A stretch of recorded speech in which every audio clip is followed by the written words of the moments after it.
Hey, what's up everybody? Let's find out very quickly how some Caribbean countries got their names. Hope you enjoy.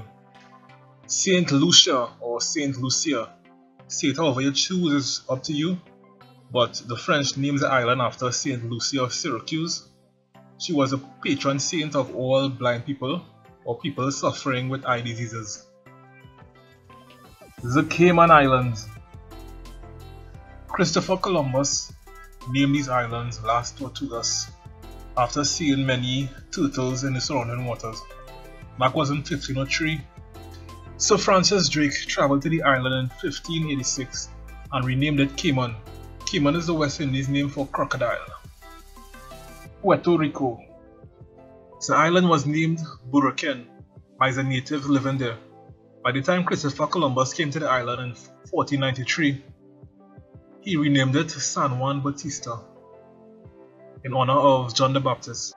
That name didn't last, however, because shortly after he discovered gold on the island and renamed the island to Puerto Rico, which means rich port.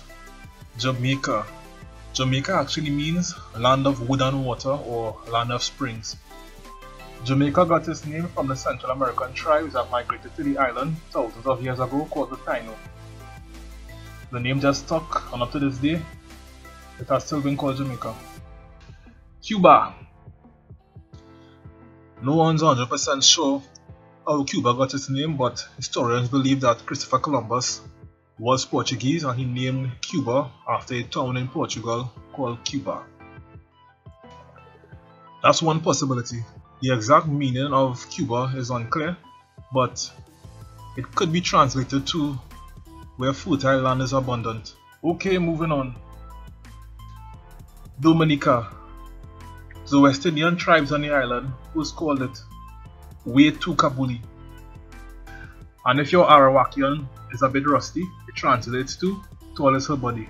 In 1493, Christopher Columbus discovered the island on a Sunday and named it Dominica, which is Latin for of the Lord. Haiti and the Dominican Republic, one island, separate governments.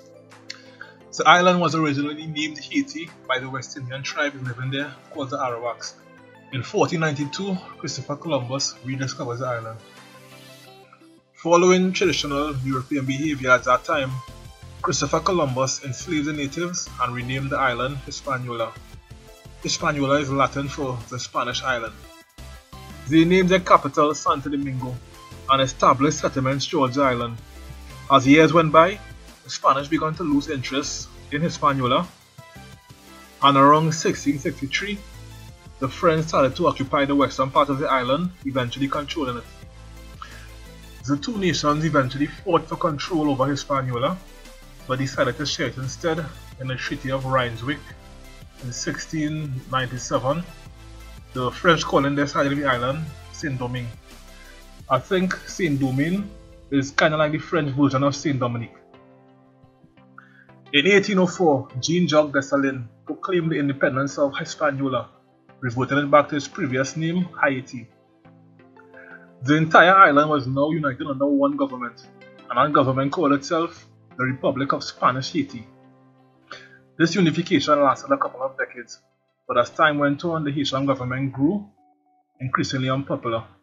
Tensions rose between East and West, and eventually war broke out. The Dominicans eventually won the war in 1844, declaring autonomy from Haiti. They called the eastern part of the island the Dominican Republic.